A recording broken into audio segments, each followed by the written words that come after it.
Voilà, les Chaim Livracha, aujourd'hui on se réunit juste après Pessar Sheni.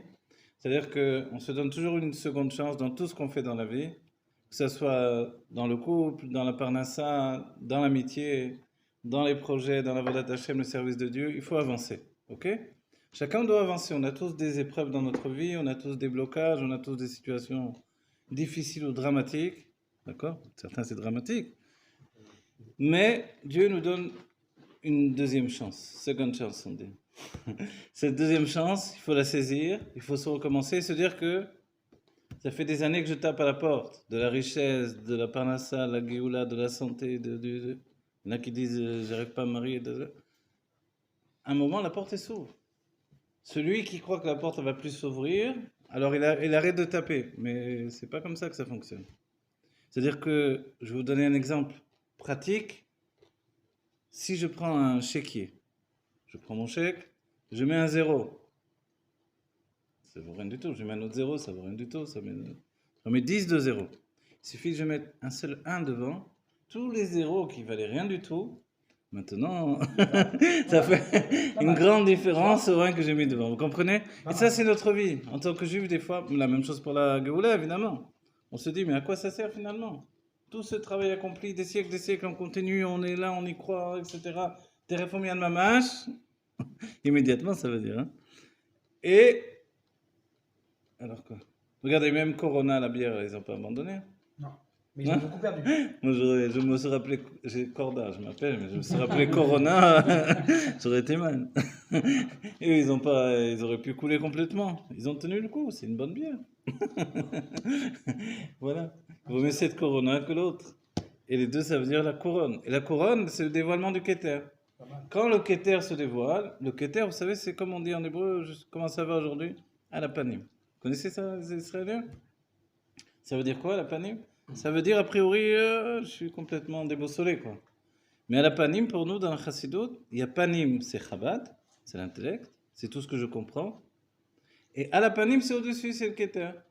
Donc en fait, pendant ces moments où il y a le Corona, on a tous été à la panim. Mais quand on dit la Géoula, c'est quoi? C'est le dévoilement du Keter, de l'intériorité du Keter. Donc en fait, quand le Keter se dévoile, qu'est-ce qui se passe? Alors, si Dieu se dévoile, pourquoi nous on a mis un masque? C'est parce qu'en fait, on a dit à Dieu, dévoile-toi. Ça fait des siècles que tu es caché de nous. Imaginez bien. Vous savez, le chidouche du judaïsme, c'est pas dire que Dieu a créé le monde. La Chassidut Chabad, par exemple, vous avez aucun livre, à part un seul, que le Tzemar Tzedek a fait pour les goïms, qui le jugeait, parce que tous les rébim, ils sont passés en jugement, etc. Mais, à part ça, ça n'existe pas dans la Chassidut Chabad d'écrire un livre, comme dans le monde lituanien, pour prouver que Dieu existe. On va dire, alors, c'est quoi la question alors chez les chassidim? Prouver que moi j'existe. Dieu existe, évidemment que Dieu existe. Mais moi, comment que j'existe, moi, c'est possible. Et en fait, c'est ça le grand chidouche. C'est-à-dire que le grand message d'Abraham Avinu, c'est que Dieu, il appelait Kel Olam. Vous savez en hébreu, qu'est-ce que ça veut dire? Si je rajoute un et, Kel Olam. La différence, c'est le Dieu du monde. Kel Olam. Mais Kel Olam, c'est le Dieu monde. Ça veut dire les sages ont dit O mekomo shel olam ve'en haolam mekomo. Il est l'endroit du monde et le monde n'est pas l'endroit où il se trouve. C'est-à-dire que quand vous dites où il est Dieu, ben, il est partout. Dieu, on ne peut pas l'isoler pour dire il est là. Il n'est pas plus là que là que là. Il n'est pas plus au Kotel que au Chouk, que au Kikar, que là-bas il y a le Kotel Amaravi, ici on a le Kikar Amaravi. Dieu, il est partout de la même manière. On va dire alors pourquoi par exemple aux toilettes on est obligé de faire attention? Ah oui, ça tombe, excuse-moi. Merci. Alors, parce qu'en fait, il y a deux niveaux dans le dévoilement de Dieu. Il y a ce qui s'appelle même à l'école almine, une lumière qui s'intériorise. Dans nos forces de l'âme, c'est les forces intériorisées de l'âme. Cette lumière, elle rentre en contact avec la réalité aussi, en finale de son dévoilement. Et comme elle rentre en contact même avec la réalité, elle subit, d'un certain point de vue, des transformations. Et puis, il y a une autre lumière qui s'appelle le Sovev Kolalmin. Le Sovev Kolalmin, elle entoure tous les mondes. Et elle, non seulement elle rentre pas en contact, mais elle n'a aucune relation avec la possibilité d'être enfermée.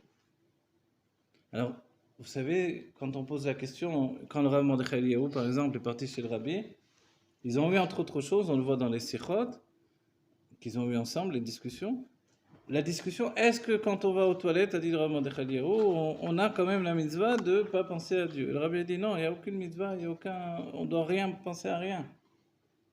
Et la chassidoute, à ça, le Tzemar Tzedek dit que si je pense, j'ai des pensées de Gdusha dans les toilettes, alors je prends le Memale Kol Almin et je le dévoile dans les toilettes. Or, on va dire, mais si Dieu il est partout, c'était la question des Lituaniens, en objection au monde Chabad, si tu dis, ou même les pires, les gens qui sont contre Dieu, si tu dis que Dieu, il est de partout, donc il est aussi aux toilettes, et la réponse du Tzemar Tzedek, c'est là-bas, il n'est pas en Memale Kol Almin. C'est pas la lumière qui s'investit, c'est la lumière qui entoure tout, qui fait qu'elle est de partout, forcément, parce que tout est Dieu.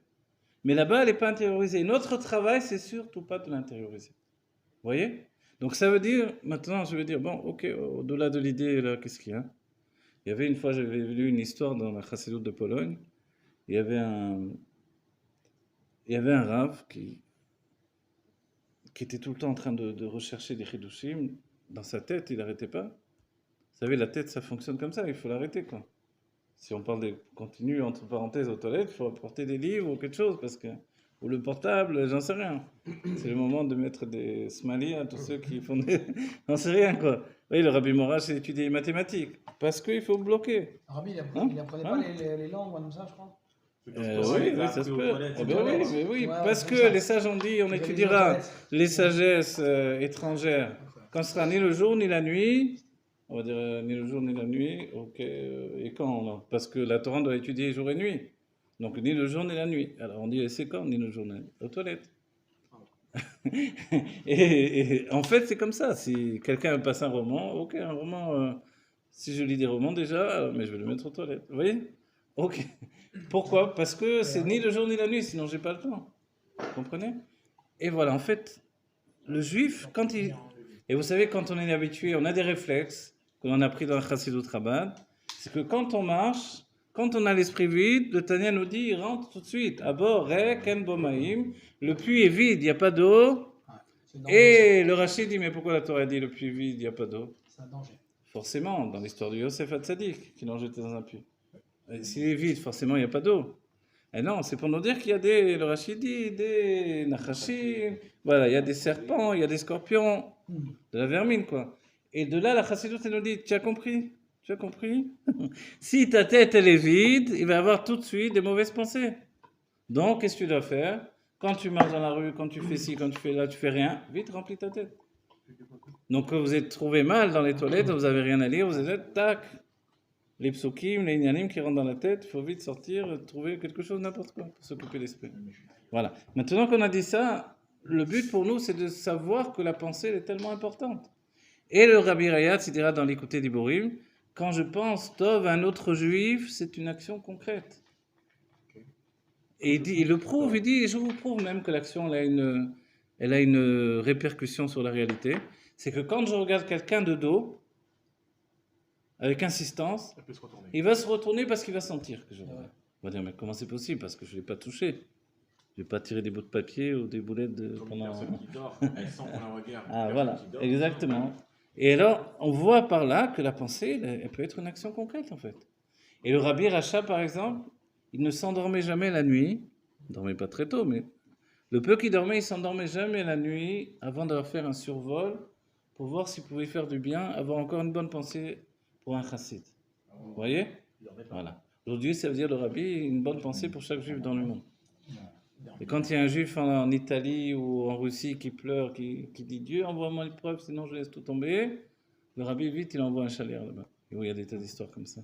Que nous, on soit à Baïtorero. Voilà, l'introduction, là, c'était de nous dire que la pensée est tellement importante, je ne peux pas la laisser aller comme ça. C'est à partir du moment où je prends possession de ma pensée que je deviens un autre Yehudi, un Yehudi pnimi, intérieur. Beaucoup de réussite. Alors, j'ai déjà fait ça, quoi, Contrôler sa pensée. Voilà. C'est la chose la plus compliquée. Voilà. Contrôler sa pensée, vas-y. C'est plus dur. Tu veux, je dis C'est plus dur. Vous savez pourquoi je commence par ça? Parce qu'on te dit de Quand t'es à la Sina le matin, ça va. On te dit de ne pas penser à Kippour, l'exemple parfait, c'est Ah, Kippour. Ne pense pas des trucs. Après, c'est mort. Ouais, tu penses à ça. Vous vous rappelez ce Yom Yom qui dit que quand tu vas dans la rue, tu dois avoir des Voilà, télim, c'est ça. des Mishnayot, des passages du Tanya, au moins le début. Pour tout de suite, il y a quelque chose. Tu passes en Torah. Il y a même une histoire avec le Rabbi Rayat s'enfermé en prison quand il était enfant. Il avait sauté sur un soldat, non, un gendarme russe qui avait attrapé un boucher juif qui était content, qui arrivait avec un petit veau et des poules. Il était content, il avait fait une bonne affaire. C'est pas un soldat, mais un policier russe est arrivé, il a pris, il a tapé pour lui prendre ses poules et son veau. Et le Rabbi Rayat, qui était enfant, je crois qu'il avait 8 ans, je vais vérifier, mais je pense que c'est ça, il lui a sauté dessus pour défendre le juif. Bon, l'autre c'était un géant, comme ça, il a pris, il l'a attrapé, et il l'a jeté en prison. Et quand il était en prison, il s'est retrouvé tout seul dans le noir, il était paniqué, comme un enfant. Et tout d'un coup, il a entendu un cri terrible, il a dit, qu'est-ce que c'est ce cri? Il a eu très peur. Il a dit, calme-toi, calme-toi. Sechel Sholet à la lèvre, c'est la chassidut Rabban. Il a sorti, il avait des allumettes, il a sorti une allumette. Il a vu que c'était le veau qui était enfermé avec lui. Ah oui. Voilà. Et là, alors, il a dit, bon, qu'est-ce que je vais faire maintenant? J'ai le sroud d'être enfermé en prison, comme les rébim. Et je suis là pour quelque chose de bien quand même. Je ne suis pas un bandit, donc. Qu'est-ce qu'il a dit? Bon, maintenant, il faut que je me reprenne. Et il a commencé à dire des Mishnayot Baal Peh. Son père, finalement, est parti le délivrer. Et il lui a demandé qu'est-ce qui s'est passé, qu'est-ce que tu as pensé. Il a expliqué comment il avait peur et comment il a dit les Mishnayot. Il lui a dit, si tu n'avais pas dit ces Mishnayot-là, tu aurais été pas beaucoup mieux que le veau qui était enfermé avec toi. Vous voyez? C'est un peu dur, mais c'est ça l'état d'esprit qui fait qu'on n'est pas la Nefesh Abahamit. L'âme animale, elle est là avec nous, elle vit avec nous, on l'entraîne avec nous, on lui fait faire les chaïm, ok? Mais c'est pas nous. Le secret, c'est de dire qui je suis vraiment. Est-ce que je suis l'âme divine?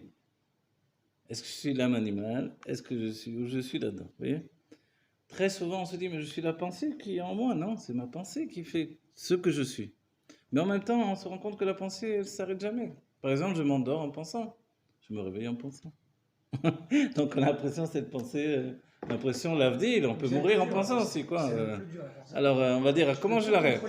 Quand on a dit tout à l'heure qu'il fallait freiner la pensée, on va dire, oui, mais le Tanya nous dit, quand j'ai une mauvaise pensée, elle ne vient pas de moi. C'est là que je me dis, alors je ne suis même pas la pensée, je ne suis rien, alors je suis où, moi? Je ne suis pas le corps, je ne suis pas l'âme divine, je ne suis pas l'âme animale. C'est des questions du Tanya, ça, vous savez. Quand je fais une avéra, qui est-ce qu'il a fait? C'est mon âme animale, c'est mon âme divine, c'est évidemment pas l'âme divine. Il y a un Zohar qui dit, Venefesh ki erta, donc le passo, une âme qui a fauté, et là-bas, ces deux Tanaïm du Zohar, il y en a un qui dit à l'autre, mais de quoi tu t'étonnes? Nefesh ki erta, l'âme animale, elle a fauté, c'est normal. L'autre dit, non, mais je ne parle pas de l'âme animale, moi, je parle de l'âme divine. Il a dit, mais l'âme divine, elle n'a pas fauté. Mais oui, l'âme divine, elle a fauté. Il a dit, comment tu me dis que l'âme divine, elle a fauté? C'est pas possible. Elle n'a rien à voir avec la faute. Puis il dit, mais oui, parce que si elle se retirait de l'homme au moment où il faute, la personne, il meurt, elle ne peut plus faire aucune faute. Donc elle est présente au moment de la faute. Alors une discussion est engagée là-dessus. Et finalement, la conclusion, alors pourquoi l'âme divine elle reste? Peut-être qu'elle s'en va, on meurt, on revient, j'en sais rien, mais pourquoi elle reste, quoi? Et l'explication, c'est qu'elle reste parce qu'elle attend la tchouva qui vient après la faute. La tchouva après la faute, le Rabbi dira dans la Mama, Parashat Pinchas, il nous dit, mais c'est la raison de la faute elle-même. La faute, elle vient parce qu'on est endormi. Si on n'avait pas besoin de la faute, il ne faut pas de faute. Un juif, il est au niveau de la faute. Quand il a fauté, c'est qu'il était à ce niveau. Il n'a pas à tomber des nues. Qu'est-ce que j'ai fait maintenant? Mais qu'est-ce que tu as fait? C'est ton niveau, sinon tu ne serais pas fauté. Il y en a un qui dit, je suis tombé, on dit que quelqu'un est tombé d'un précipice très très haut. Et il y a bien quelqu'un qui va dire, mais qu'est-ce qu'il faisait à côté du précipice? Non, je ne sais pas. Qu'est-ce qu'il faisait là-bas? Il est tombé, mais qu'est-ce qu'il faisait là-bas? Pas les gens en principe, ils ne tombent pas dans le précipice. Alors, vous voyez, c'est parce que je suis à ce niveau. Donc le niveau que j'avais, je l'avais avant ou après la faute, en fait. C'est ça le chidouche. Ouais. Alors la faute, elle vient faire quoi? Me donner un électrochoc. Réveille-toi. Regarde où tu es, regarde où tu te trouves. Tu es au bord du précipice, tu te promènes tranquillement, dans 5 minutes, tu vas tomber. Et bien, tu es tombé. Et là, quand on se réveille de ça, on se rend compte que la tchouva, elle vise pas juste cette faute-là. La faute, en vérité, si je pleure sur la faute, j'ai rien compris. La faute, elle est juste un indicateur de situation. Alors, la tchouva elle-même, c'est pas pleurer sur les fautes. Alors, c'est quoi la tchouva? La tchouva, c'est se mettre à un niveau où les fautes peuvent plus m'atteindre. Où la chute que j'ai eue précédemment, ça peut plus m'atteindre. Comprenez, quelqu'un se drogue du matin au soir, à un moment ou l'autre, il risque de faire une overdose. Elle m'a laissé. Oui, c'est pas étonnant quand on annonce, là, il a eu une overdose. Personne ne va être étonné si on savait qu'il se droguait. Oui. Ah bon, l'instituteur. Bon.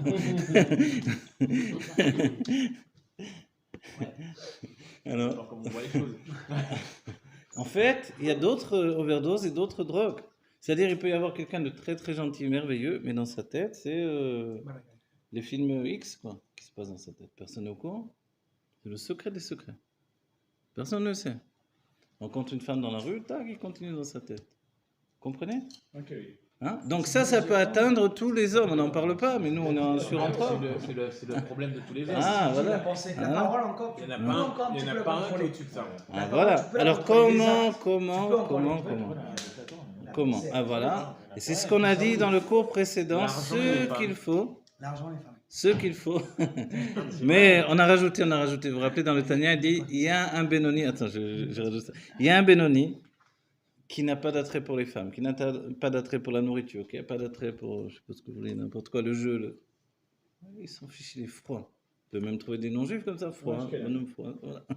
Le blond, ou je sais pas quoi, comment on dit. Il est froid, il n'a pas d'attrait, des gens froids. Ça existe des gens froids. La Chassidut te dira, le Rabbi Rehatz il rapporte ça, si quelqu'un était froid avant la tchouva, après la tchouva, il va encore être froid. C'est-à-dire que quand on est chaud et qu'on est attiré par les plaisirs du monde, on peut pleurer du matin au soir, mais non, c'est ça ce que tu vas mettre dans la Gdoucha. Sois content. La même énergie. Hein? Voilà, l'énergie, tu vas pas l'inventer. Tu vas la prendre, elle est en toi, elle est déjà dévoilée. Comprenez? Et même, il y a un truc que le Baal Shem Tov lui rapporte, attention, n'abîme pas le juif que tu fais faire tchouva. Je sais pas si c'est bon en français ce que j'ai dit. Quand tu fais faire tchouva à un juif, voilà, on met en français, Le brise pas. ne l'abîme pas, c'est-à-dire, ne lui enlève pas sa fraîcheur. Il y a des Prends-le comme il voilà. est, en fait. Il y en a qui sont tellement frais comme ça, qui sont tellement sababa, qui sont tellement sympathiques.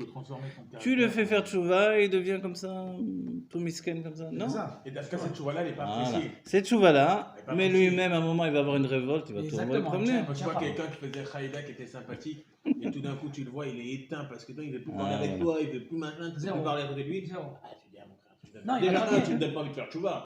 Bon, voilà, on éveille des tas de choses qui nous parlent vraiment. La dernière fois, on a dit qu'on parlerait aussi un petit peu du sujet du couple, c'est important. Et évidemment, on est obligé de parler déjà de l'Akba Omer, parce qu'on arrive à l'Akba Omer, et l'Akba Omer, c'est le sujet de l'Aïloula. Et l'Aïloula, c'est relié au sujet des couples. L'Aïloula, le sujet des couples, c'est parce que l'Aïloula, le mot lui-même, il signale le fait de la joie d'une khatouna. Les sages ont dit, une Iloula, c'est la joie d'une khatouna. Il a fallu que Rabbi Shimon vienne l'utiliser pour expliquer sa istalkut à lui. Mais le moment où son âme s'est répandue, c'est a priori retiré, mais l'explication, c'est qu'il ne s'est pas retiré. Donc en fait, la Iloula, c'est la joie d'une khatouna, d'un mariage. Et on posera la question pourquoi on est tellement heureux à un mariage, parce que quelquefois les âmes ne se sont pas retrouvées pendant des siècles. Et personne ne fait exprès d'être heureux dans un mariage, on est heureux, c'est comme ça. C'est vrai. On peut arriver dans un mariage de personnes qu'on ne connaît pas, et ça, on est dans la joie. Et c'est tellement important d'être heureux et d'avoir deux niveaux de joie. El Morem Saïd, donc il dit cette raison de la joie, c'est la joie des âmes qui se retrouvent. Mais il dit il y a une joie plus profonde, c'est la joie du corps. C'est pour ça que celui, mais celui qui jouit de la nourriture d'un mariage et qui est pas Mesamer et Tachatan et Takala, je dis en hébreu pour qui rend pas joyeux le Khatan et la Kala par la danse, en dansant, c'est comme s'il avait volé la nourriture. Donc tu as du mal à te lever, fais un petit effort. Ah oui, à ce point-là, c'est très important. C'est-à-dire que c'est comme ça qu'il paye. Des fois, je mange même pas, mais c'est quand danser. Hein? Oui, c'est Sundat Mitzvah, mais il faut l'accompagner de ça, c'est-à-dire Mishénéné, celui qui profite. À moins que ce soit un Benoni qui va prendre une olive, mais la plupart tu profites, et c'est un bon repas, et c'est les grands plats, les petits plats dans les grands, etc. Donc tu viens profiter, tu sais que c'est une Sundat Mitzvah, Mais on te demande, soit mais voilà. Tu dois les rendre joyeux. Les hommes, les femmes, évidemment. Et on dit pourquoi, l'Anne Mohamsa, il pose la question, pourquoi? Concrètement, pourquoi? Il dit parce que la joie du corps, elle est plus profonde que la joie de l'âme. Elle est plus profonde parce que la source du corps est plus élevée que la source de l'âme. Et là, on rajoute un autre élément. La source de la femme est plus élevée que la source de l'homme. Et la source du corps est plus élevée que la source de l'âme. Vous avez compris? Donc en fait, tout ça, c'est incroyable. De la même manière que la source du corps. Blablabla. C'est pour ça, Abraham et Sarah, les sages ont dit très clairement, Sarah était plus élevée en névoie qu'Abraham. Et en fait, toutes les Imaot, que les Avot, elles étaient plus élevées. Et dans la mer Atamarpela, elles sont enterrées. Vous savez comment elles sont enterrées? Les unes au-dessus des autres. Les femmes au-dessus. Ouais, Au-dessus des hommes. Ouais. Pas au-dessus comme ça, c'est que les femmes pieds au-dessus. sont là, voilà, Il y et avait la des tête, taches femmes voilà. et des taches hommes. Voilà. Non, pas non, Non, non, parce qu'il y a des descriptions, même, il y avait un Tana qui était rentré, qui était arrivé en dessous, et qui a vu Abraham et Sarah qui étaient enlacés, et Sarah qui fouillait dans les cheveux d'Abraham, comme ça, qui lui caressait les cheveux, et son nom qu'il a dû se sentir. Il a dit, bon, je m'en vais vite. Mais enfin, toute l'histoire, quoi qu'il en soit, il y a au moins 2 cas de témoignage de ça. Et puis, on dit qu'est-ce qu'il faisait? L'explication, c'est que il était en train de fouiller. Sarah, Abraham, il est chesed. Donc on dit qu'il accueille tous les guérim, c'est-à-dire tous ceux qui ont une âme juive, une étincelle de judaïsme. Il dit venez à la maison les enfants. Et il dévoile chez eux l'amour de Dieu. Et Sarah, non. On dit que, comme par exemple on dit pour Achnasat Ochim, vous savez, on dit que le mari il invite comme ça de bon cœur. Et la femme elle est plus, attention, qui t'invite, lui, elle a l'œil sur les gens. Lui je ne veux pas le voir à la maison, hein, qu'il ne revienne plus ici. Ah bon, c'est mon meilleur copain. Je ne sais pas, débrouille-toi. Ça, c'est le côté. Alors, on va dire. Alors, c'est ce qu'est fait en fait Sarah. Elle a dit non, moi, j'accueille pas tout le monde dans le judaïsme. Attends, laisse-moi regarder. Et fouille dans les cheveux d'Abraham pour aider cette neshama-là. Je la veux pas. C'est là. Et il y a un tri qui se fait. Et ce tri, on va dire, mais c'est quoi? C'est ça? Eh bien oui, c'est ça le judaïsme. Le judaïsme, c'est pas. Baruch haba, tout le monde vient à la maison. Non. Ton âme divine, ton âme, il faut qu'elle soit mûre. Comme un fruit qui est mûr, alors il est bon à manger. Il apporte de la vitalité. Il est prêt pour donner son potentiel. Il faut dire entre nous, c'est dur d'être juif. C'est pas facile comme ça. Il vaut mieux, je sais pas, s'il faut être chrétien ou bouddhiste ou je sais rien quoi. Mais le judaïsme, c'est toute ta vie. Il n'y a pas de nuit, il n'y a pas de jour, il n'y a pas rien. Tu es juif du matin au soir. Il n'y a pas de. C'est pas une religion en réalité. Voilà. Quand il m'a dit, laisse le pantalon, je dis, hé, moi. Il m'a dit, c'est obligatoire. J'ai assez foutu. Le judaïsme, c'est pas vraiment une religion à la base. C'est parce qu'il y a eu d'autres religions qu'on a installé le judaïsme dans les religions. Mais le judaïsme, c'est être juif. C'est-à-dire que quand tu viens, tu dis, moi, je voudrais être juif. En fait, on te dit, mais tu es juif ou tu n'es pas juif? Tu voudrais. Tu veux monter sur la lune, tu peux y aller sur la lune. Comment tu vas faire? Tu l'es déjà au Ou préalable. tu l'es déjà. Le Hari dit guerre chez Midgayer, et c'est tout. Ou tu as une âme juive, ou tu l'as pas. Donc dégage d'ici, va manger des saucissons à l'ail. Et jusqu'à ce que le bonhomme, il peut pas. Entre nous, pas mal aussi, les petits saucissons à la Voilà. Il y en a des cachets qui sont très bien, d'Italie, etc. Mais quand il revient, une fois, 2 fois, 3 fois, on se dit bon, c'est le travail. C'est le travail. Et il sait bien que Dieu préserve, les Juifs, ils n'ont pas eu la vie facile pendant des siècles. Donc il y a quelque chose quand même qui... Mais on dit quand vient la Géoula, c'est terminé.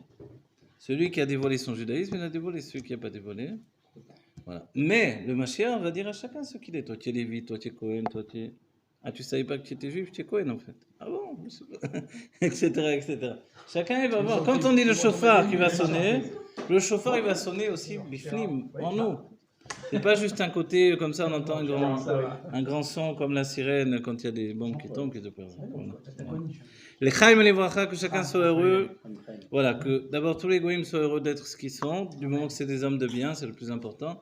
Être juif, c'est être, c'est pas devenir. On peut pas devenir juif. C'est ça le secret. Et ça, j'en dis une image, j'en dis un chien ne peut pas devenir un homme. C'est un peu dur, mais quand même, ça veut dire ce que ça veut dire. On ne transforme pas. Ou tu as une âme ou tu l'as pas. Et ça, c'est pour ça que c'est important de le comprendre. De la même manière, une fois que j'ai une âme divine en moi dévoilée, le Baal Tshuva, c'est celui qui remonte son âme. Et on dit que Yitzhak Avinu, ce qu'il faisait, il creusait des puits. C'est quoi creuser des puits? Ça c'est un enseignement du Rabbi, c'est de faire remonter l'amour et la crainte de Dieu à la surface, c'est ça. C'est ça, creuser des puits. Le Rabbi avait dit à un juif qui s'appelait Yitzhak, il a dit, tu sais, c'est quoi Yitzhak? Il dit non, c'est Yitzhak. Ah oui, Yitzhak. Tu sais qui était Yitzhak Avinu? C'était un des Avot. Ah oui. Il faisait quoi, tu sais? Le Rabbi lui a demandé. C'était au début des années Siout, il n'y avait pas encore beaucoup de monde, donc on pouvait parler comme ça. Et le Rabbi lui a dit, il creusait des puits. Et l'autre restait bête. Un patriarche, il creuse des puits. Il dit, mais tu sais pourquoi il creusait des puits? C'est ça, pour remonter l'amour et la crainte de Dieu qui étaient enfouis dans l'homme. Alors, au départ, c'était des hommes, après, dévoilés. Vous comprenez ça? Quand on dit Abraham et Sarah s'unissent, c'est écrit dans les Mahamarim de Lag Baomer, ils faisaient des guérims, c'est en s'unissant qu'ils éveillent l'amour et la crainte de Dieu. Et nous, chacun d'entre nous, si on n'a pas l'amour et la crainte de Dieu qui est en éveil, alors on s'endort dans le service de Dieu. Et si on s'endort, qu'est-ce qui se passe avec notre âme animale? Elle commence à nous attaquer fortement. Et il y a plusieurs dispositifs en place, comme par exemple remonter des souvenirs, remonter des traumatismes de l'enfance, remonter et me donner de sentir que tout va mal, et me dire que de toute façon, etc., etc. Et finalement, je suis le pire des pires et ça va de plus en plus mal. Je sombre dans la tristesse, alors de toute façon, j'ai plus rien ne m'arrête, je peux faire tout ce que je veux. Tania parle de tout ça. Donc en fait, le seul et unique moyen de contrecarrer les forces du mal, c'est la joie, la simcha. La joie, la simcha, c'est ce qui nous permet de renforcer toute la structure de notre vie de juif. Ok? Et le Rabbi dit même, on l'a vu pour Ada, quand tu veux transformer les choses, il faut danser dans ta maison. Tu prends tous les enfants, tu danses. Même ta femme. Chaim les bracha. Voilà, il faut être bessimcha. Et c'est pour ça que les Idvadouyot sont importantes, que c'est le secret du Baal Shem Tov, qui a été continué dans un Chassidut Rabbah. C'est que se retrouver entre juifs, c'est associer plusieurs âmes divines contre des âmes animales qui peuvent nous enfermer. Mais on a dit un avantage de notre génération, c'est que notre âme animale, on l'a fait venir avec nous au Farbringen. On lui dit que le service de Dieu, tu vois, il y a du bourmachki, il y a du whisky, il y a de la bière. Voilà. Et en fait, elle est bien. Pourquoi elle va nous combattre? Elle n'a plus envie de combattre. Elle a envie d'être notre amie. Voilà. Quand la prostituée vient, elle est capable de lui donner un coup de pied. C'est l'heure du Farbringen, là. Donc en fait, il faut jouer sur le temps. C'est un des secrets du Tanya. Elle nous dit, joue sur le temps. Tu n'as pas la force de convaincre ton Yitzhara, toi-même tu n'es pas du tout convaincu. Joue sur le temps. Ok, mais pas maintenant, là je ne peux pas. Gagne du temps. Gagne du temps. Plus tard, après, là je dois faire ça. Là. Attends. David Ameller. Finalement, je me rends compte que je n'ai pas le temps du tout. Je voudrais bien regarder des films, des trucs pas snio, on veut tout, on est comme ça tous, on veut tout. Ça dépend du moment. Mais j'ai pas le temps. Comprenez? Et ça, tous on est capable de le dire. J'ai pas le temps, mais si on me laisse le temps, même le Benoni, il sort de la tfila, à quoi il pense? Des trucs de fou. Des femmes, des nourritures, des trucs. Qu'est-ce qui se passe quand on a faim, par exemple? Tac, des images, j'ai envie de manger ça, j'ai envie de manger ça. Voilà. Ça, c'est l'âme animale. L'âme animale, c'est un corps de tziour, une force de la vision. Tout de suite, tac, tac, tac. Il y a même une histoire avec le Rabbi Morash. Il priait à côté d'un chassid, et le Rabbi Morash, en pleine fila, il se tourne vers le chassid, à un moment, il dit un plat de pâtes. Alors les autres ont regardé, mais qu'est-ce qui s'est passé là? C'est quoi cette histoire? Ils ont été le voir, et le chassid a dit, il a dit, j'avais faim, je me suis dit, bon, je vais rentrer, j'ai demandé à ma femme qu'elle me fasse des pâtes. Il a commencé à avoir sa tête avec ce truc, ce ignan-là. Et le Rabbi Morash, il avait ras-le-bol, parce qu'il accède à toutes les pensées. Il a dit, un plat de pâtes en pleine fila, tu m'embêtes avec tes pâtes. Mais on est comme ça, ça s'appelle le Koar Tziour. C'est pour ça qu'on dit, on brûle, le Rabbi Rachab dira ça, on brûle la vache rousse. Quand on fait ça, la force de ce travail-là, c'est de prendre en fait le Koar Amedame, toute cette image qui nous fait tomber. Vous êtes bien conscient, je veux vendre une voiture, je mets une belle femme à côté. La belle femme. Quel rapport entre la femme et la voiture? Rien du tout. Je vais acheter une voiture, pourquoi il y a besoin d'avoir une belle femme à côté? Vous voyez? C'est parce que c'est comme ça, l'esprit, il est pris par ça, il assimile l'un avec l'autre. Ils vont pas mettre un vieux bonhomme comme ça, tout le truc, quand on a conduit en voiture. Personne n'a voulu, c'est une voiture. On la veut pas. Même si c'est le dernier modèle, etc. Mais dès que tu as mis une belle femme comme ça, hop, tout le monde a envie. Et ça, c'est l'âme animale, elle est comme ça. Alors, en fait, il faut brûler les images. Si quelqu'un imite la Ève devant une image, un poster, c'est un bout de papier. Tu es devenu fou, c'est pour un bout de papier. Pour une image que tu as vue, vous voyez? Mais c'est parce que la pensée va tellement vite. La pensée va vite, mais surtout, Et après, c'est qu'on a des besoins. Les besoins, l'âme animale, elle les prend et elle les utilise. Et c'est pour ça que ces besoins, il faut les gérer. C'est vrai que j'ai besoin d'une vie intense. Je ne peux pas vivre une vie morne et monotone et penser que ça va aller bien. Non. Si j'ai pas d'intensité dans ma vie, Juste pour ceux qui c'est sont vrai laits. que, voilà, pour ceux qui ont faim, Ceux qui sont alors laits. dans ce cas-là, Pardon. il faut de l'intensité. Et l'intensité, je dois la trouver, elle m'a la seule. C'est pour ça que quand le rabbi dit tu danses, tu fais, tu trucs, fais quelque chose. S'il n'y a pas d'intensité dans ta vie, tu vas être attrapé par l'âme animale. Elle va pas te laisser tranquille. Comprenez? alors, tu fais quoi? Dès que tu as une pensée pas bonne, Tu te mets à Ah, sauter. tout de suite, d'abord tu la reposes des deux mains, tu dis pas je vais ranger, je vais voir ce que je vais faire. Ah, là c'est fichu. C'est dur, parce Ok. que si on a cette pensée, qu'on est pris par cette pensée, c'est forcément quelque chose qu'on aime. On va pas penser On a dit tout quelque à chose l'heure, qu'on n'aime hein. pas. Ah ouais, on bien va s'en sûr. débarrasser en 20 secondes.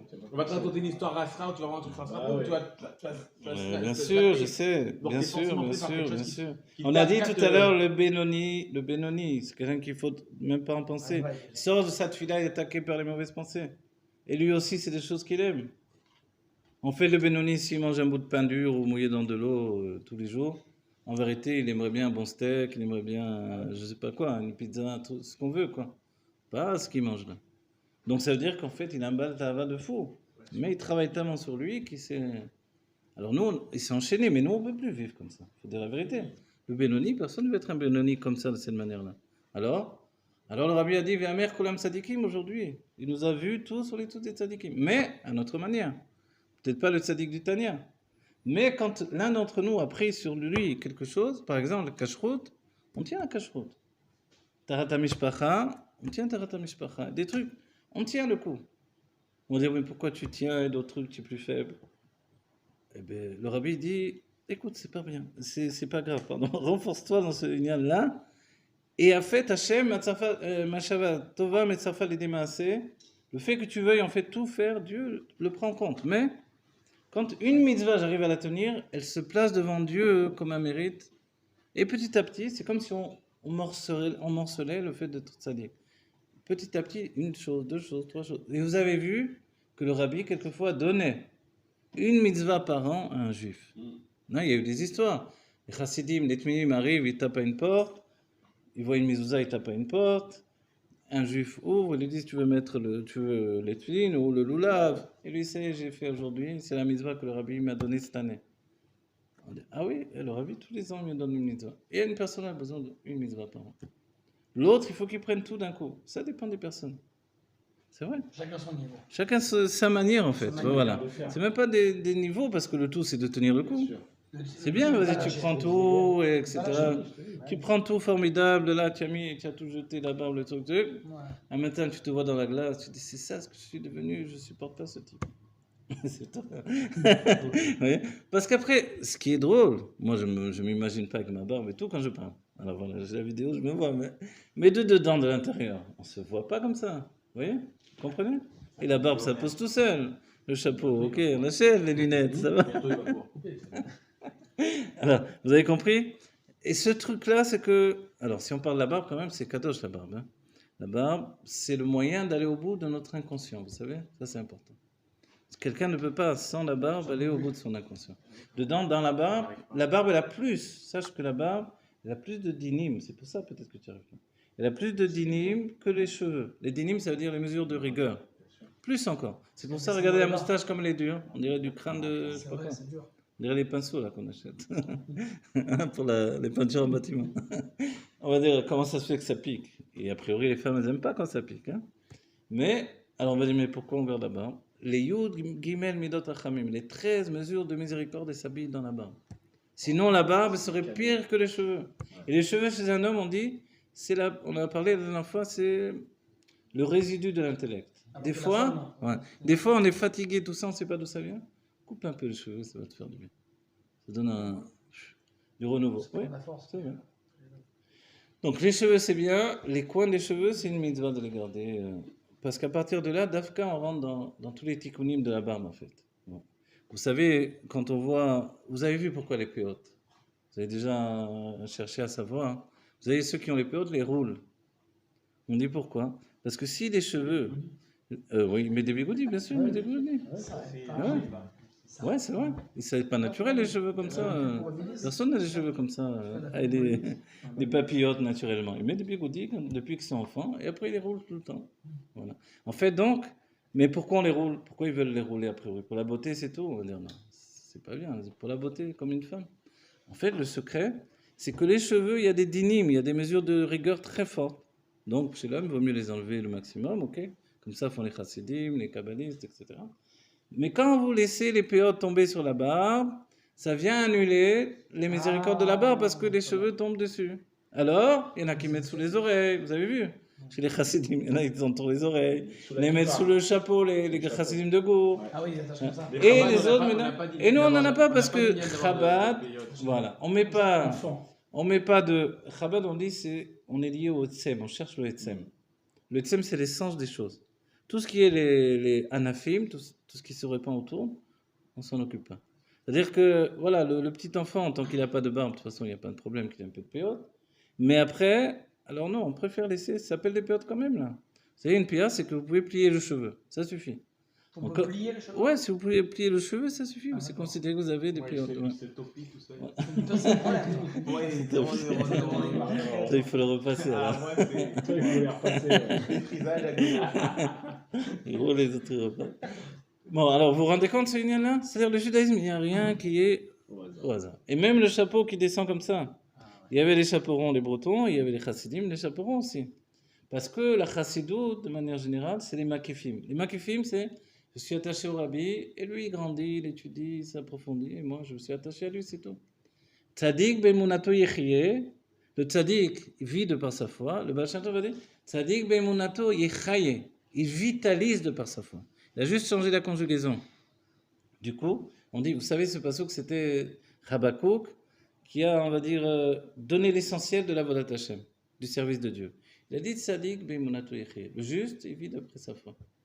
Et ça, c'est les grands tzadikim. Et quand on s'attache à un tzadik, le Baal Shem Tov a dit tzadik bemunato yechaye, il te vitalise de par sa foi. Donc ça, c'est la chassidoute de Pologne.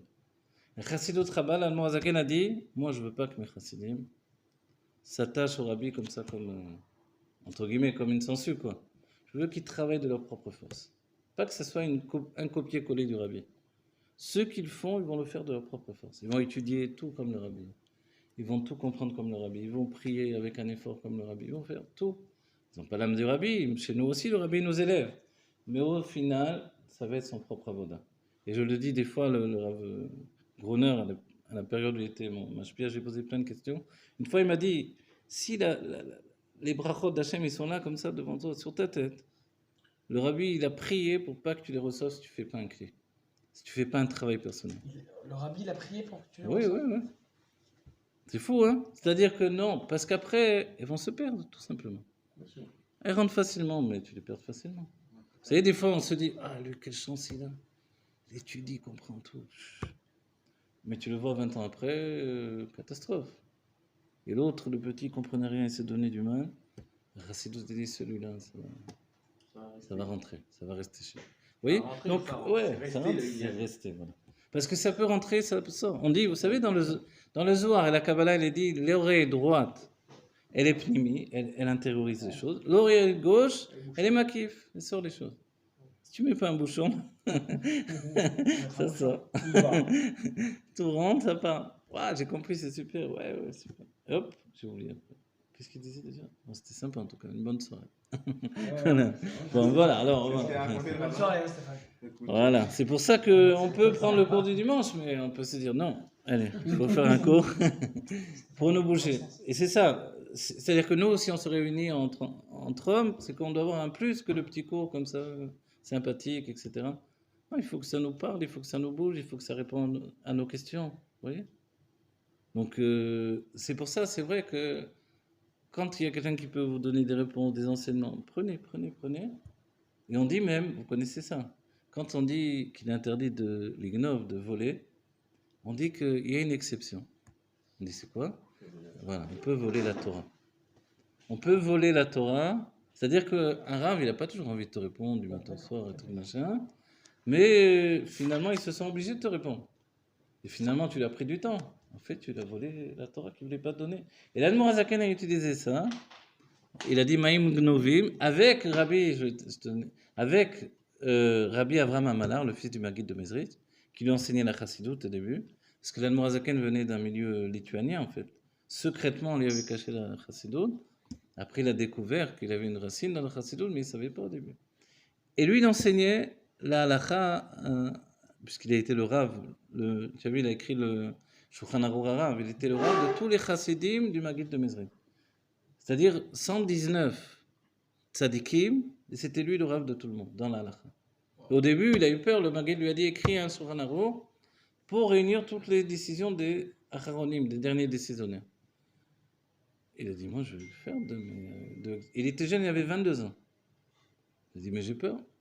Il a dit clairement, il a dit j'ai peur, ils vont me jeter un mauvais œil. Parce que se trouver face à tous ces tzadikim là, faut tenir la route quoi.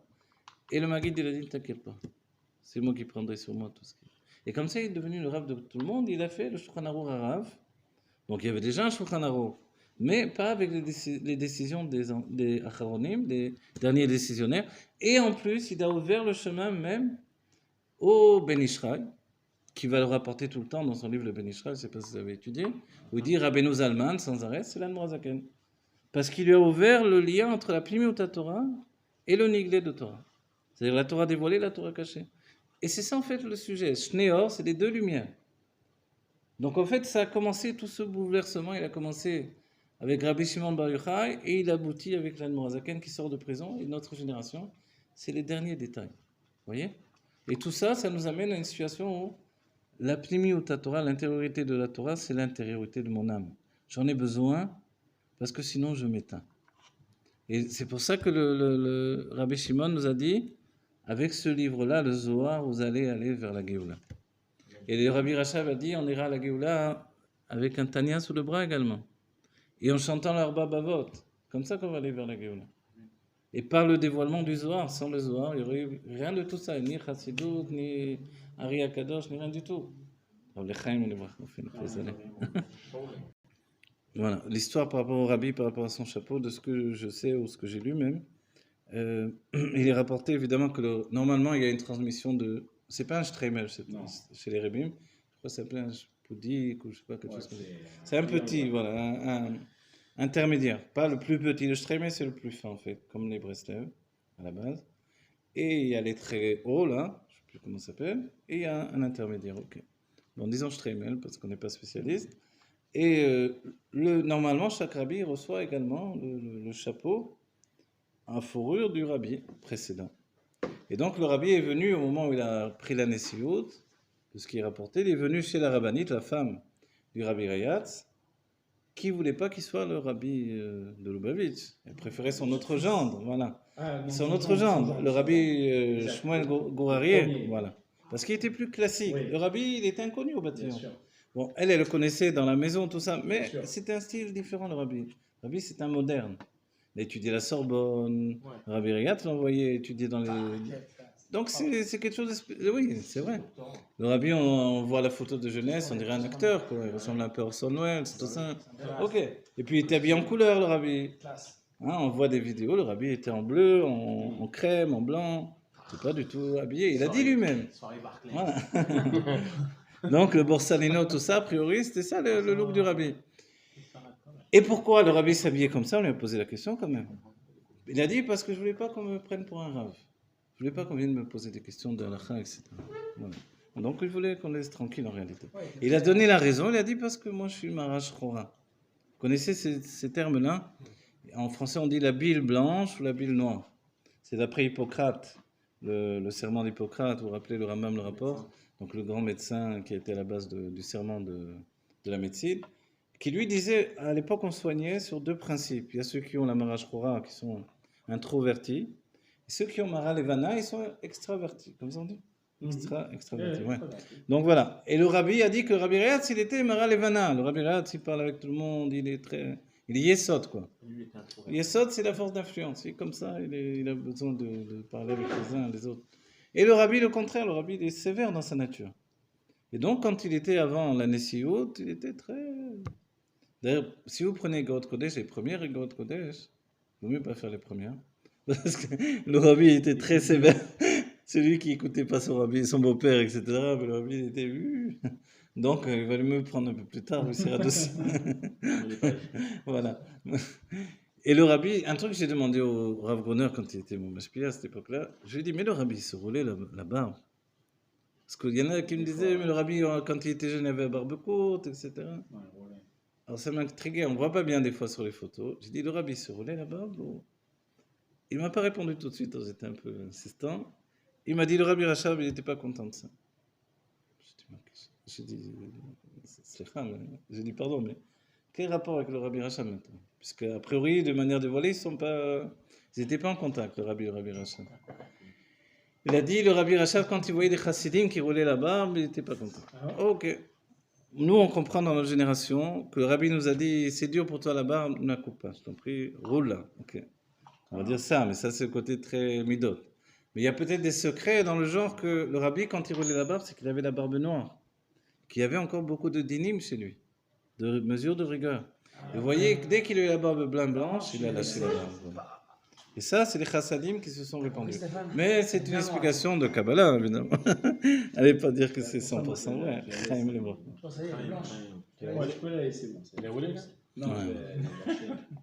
Non, Boulet. Tu peux la sortir?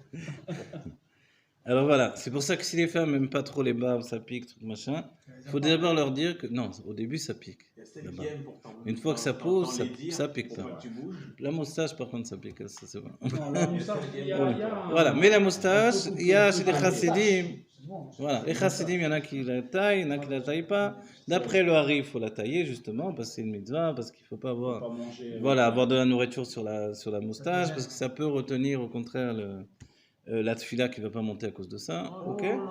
Oui, alors donc, voilà. Donc, le Rav Meloul, il la taille, on a bien vu. Donc, chacun chez les chassidim, chacun fait ce qu'il veut avec ça. Voilà. De toute façon, ça pousse très vite, il ne faut pas s'inquiéter. Mais des fois, quand on a des moustaches de morse, ça peut embêter les femmes. Alors, il vaut mieux les tailler un petit peu, c'est pas grave. Et ça repousse. Et on sera dans ce cas-là un peu plus kabbaliste que... Donc c'est juste pour le look qu'il aurait enlevé la porcelaine. C'est plus facile. alors, le rabbi, j'ai pas fini l'histoire. Donc, il est arrivé chez la rabbinite, la femme du rabbi Réaz, qui n'aimait pas beaucoup... Merci. Vous me rattrapez, moi, des fois. Et la rabbinite, elle voulait pas trop lui donner en vérité. Donc, elle avait vraiment pas voulu que ce soit lui le rabbi. Qui a choisi? C'est lui qui s'est présenté? Non, il y a toute une histoire comment le rabbi il a accédé à ça, etc.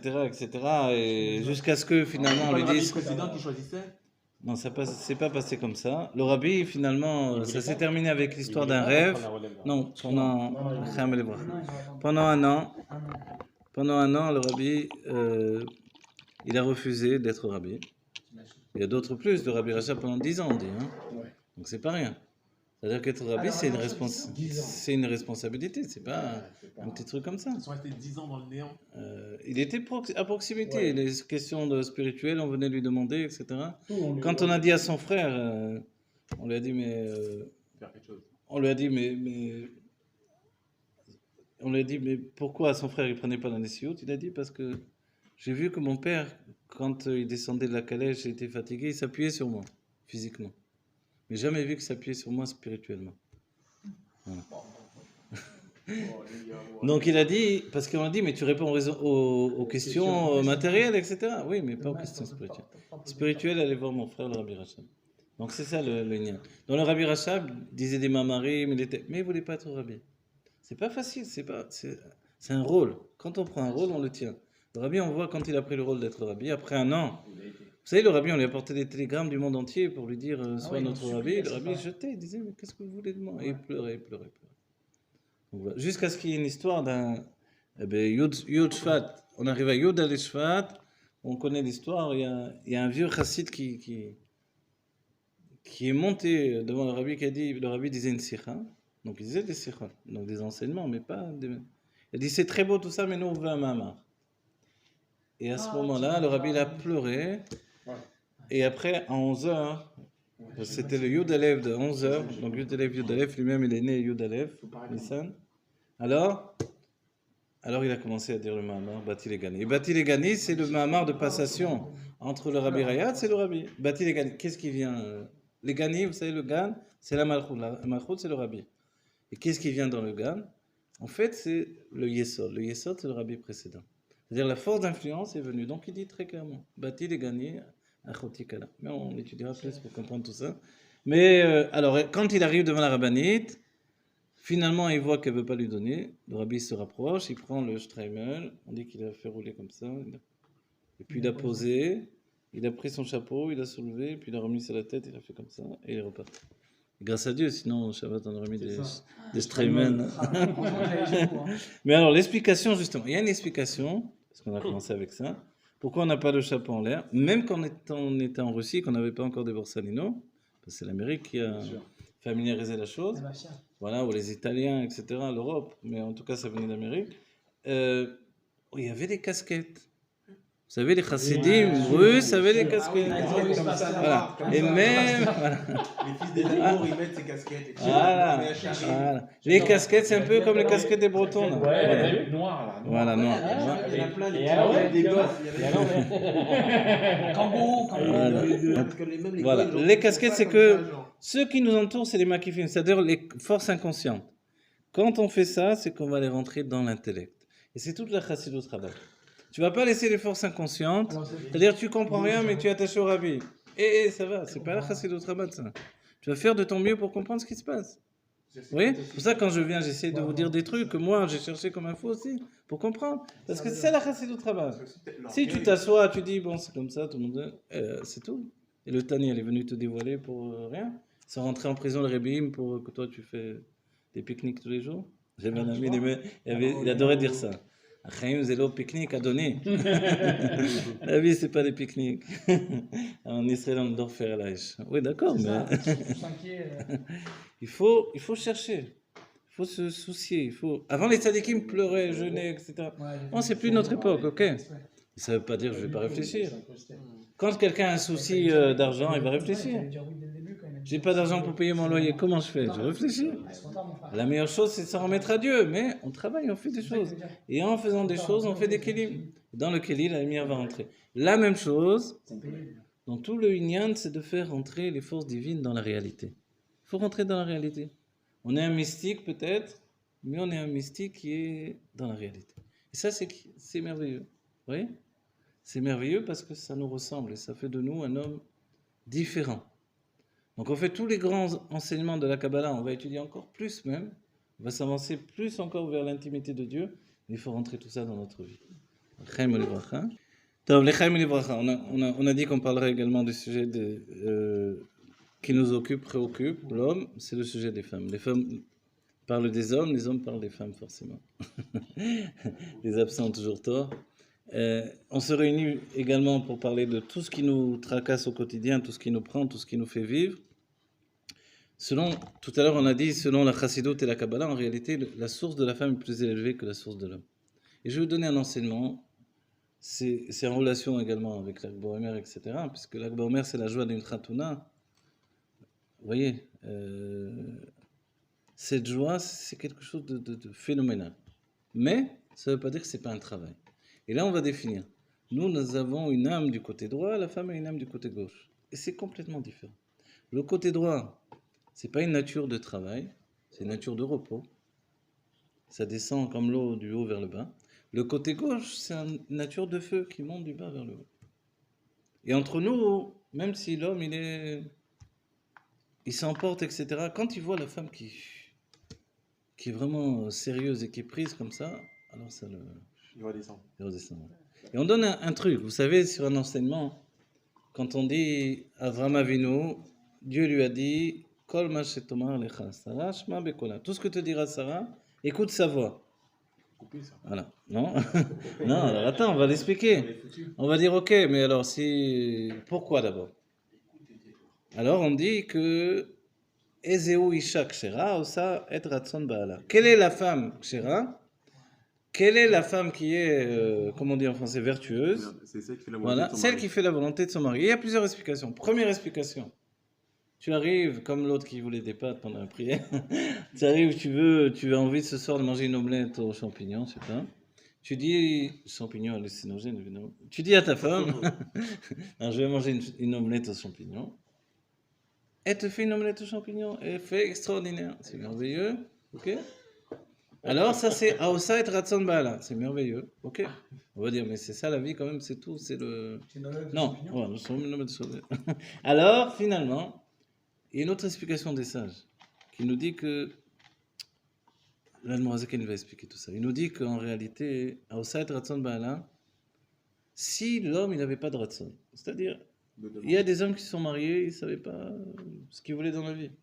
Donc, ils n'avaient pas de. Ratson, ça veut dire de volonté. Okay? Ils n'avaient pas de volonté précise. La femme, elle est capable de faire une volonté à un homme. Il ne sait pas de sa vie, il s'en fiche. En fait. Il y a des hommes qui s'en fichent de tout. Ils s'en fichent. Du moment qu'il ait un peu d'argent, il mange et tout, ça va. Est-ce qu'on va demander de plus? Il y a des hommes comme ça, ok? Je ne dis pas que c'est tous les hommes. Donc, il n'a pas de volonté, la femme va lui faire une volonté. Donc, elle est capable de mettre, on va dire, un homme sur le droit chemin, elle va lui faire une volonté forte. Ok. Troisième explication, qui remonte à la source de l'enseignement, parce qu'on a dit Ezeo Isha Kshera, quelle est la femme Kshera, donc vertueuse. Isha Kesara, comme Sarah. Kshera, c'est les lettres de Kesara, comme Sarah. Aosaïd Ratson Baala, qui fait la volonté de son mari. On va dire, oh, mais son Baal, c'est Avram Avinu, quand même.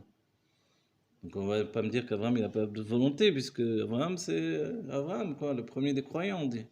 Abir Abirim, le puissant des puissants. Bien sûr qu'il avait une volonté. Pour lui, tout était Dieu, il voulait le prouver au monde, il voulait aller jusqu'au bout. S'il fallait jeter dans le feu, on se jette dans le feu. Avram, il a une volonté, c'est pas un endormi de la tête. Voilà. Alors on dit, alors quelle volonté lui fait? Oui, mais Avram, il a une volonté dans sa nature à lui. Et sa nature d'Avram, Avram, on a vu, c'est un chesed, c'est du chesed. Avram, il aime tout le monde. Il aime tous les hommes de la terre. Il aime. Quand il a eu son fils Ishmaël, il était incapable de voir que Ishmaël, il tournait très mal, que c'était une mauvaise racine. Il ne voyait pas. Sarah, elle a vu tout de suite, elle a dit, elle a dit, prends cet enfant et cette femme-là, et sors-moi de la maison, jette-les. Vraiment, il devient fou. Tu m'as dit de prendre une femme, la servante, ce qui est la fille de Pharaon, c'est pas une servante comme ça, c'est un homme. Et de te faire un enfant avec cette femme, ouais. Et maintenant je la jette et mon enfant dans la rue comme des trucs. Ça n'a pas de sens, ça. Un homme, il ne peut pas faire un truc pareil. Elle lui dit, oui, fais ça. Et Dieu lui dit, Ishma Bekola, tout ce qu'il va te dire. On reste fou, on dit. Donc, en fait, le secret, là, avec Abraham et Sarah, c'est que, quand un homme a déjà une volonté, alors qu'est-ce qu'elle vient lui faire comme volonté? Elle lui fait une nouvelle volonté qui n'est pas dans sa nature à lui. Lui, il est chesed. Elle lui dit, maintenant, tu ne pas que vous tu n'es pas un homme. Ouais, il fait changer son Ah, voilà. Tu travailles dans le chesed, ok. Où il est ton mérite là-dedans? Pourquoi Dieu t'a dit de sauter dans le feu? C'était chesed, ça aussi? Non. Pourquoi tu es parti en guerre? C'était pas chesed. Dieu a voulu que tu partes en guerre. Maintenant, tu vas aller encore plus loin. Tu vas la prendre, elle, tu la jettes de la maison. Et son fils aussi, je ne veux plus les voir. Et Dieu dit, écoute là, elle a raison. Donc, elle lui fait un nouveau ratson qui n'est pas dans sa nature à lui. Lui, il est chesed. On dit même, vous vous rappelez de ça, c'est quand on dit Magen Avraham dans la Tfila, vous savez ce que ça veut dire? Moi, longtemps, je croyais que ça voulait dire le bouclier d'Avraham, comme on dit Magen David, je sais pas. On dit non, l'Admorazaken, il dit non, c'est pas du tout. Le Magen Avraham, c'est qu'Avraham, il a tellement de chesed que si on ne met pas un Magen, un bouclier devant le chesed, la générosité d'Avraham, alors il va tout permettre. Ishmaël, il va vivre éternellement. Donc les Arabes, ils vont nous bouffer la vie, ils vont nous torturer, ils vont nous faire du mal pendant des siècles que Dieu préserve. On ne va jamais s'en sortir d'eux. Voilà. À cause d'Avraham Avinu qui a laissé faire son fils. Vous voyez? Alors Dieu dit non, moi je mets un bouclier devant le chesed d'Avraham parce que sinon on n'aura jamais la Géoula avec ça. Vous voyez? Du coup, on comprend. Voilà. Donc on comprend que, vous voyez, le chesed. Et c'est pour ça que quand on apprend un peu dans les livres des prénoms, les noms des Avot, c'est pas si facile que ça. Avraham et Yitzhak, c'est délicat quand même. Il vaut mieux qu'il y ait un prénom à côté. Yosef Yitzhak, c'est bien. Avraham Chaim, c'est bien. Ouais. Parce qu'Avraham tout seul, c'est excessif. Yitzhak tout seul, c'est excessif. Ouais. Ouais. Il n'y a que Yaakov qui est équilibré, mais lui aussi, il doit travailler pour s'élever. Dans une lien de Tiferet. Vous voyez? Alors en fait, c'est ça le ratson que va faire la femme un homme. Et vous savez, il y a un autre passage qui vient compléter cet enseignement-là. On dit Im zacha ezer, im lo zacha kenegdo. Vous connaissez? S'il a eu le mérite, le mari, sa femme, elle vient l'aider. S'il n'a pas eu le mérite, elle est contre lui. Donc c'est pshat, à nouveau, c'est le pshat des choses. Et l'Admorazaken, il a dit, mais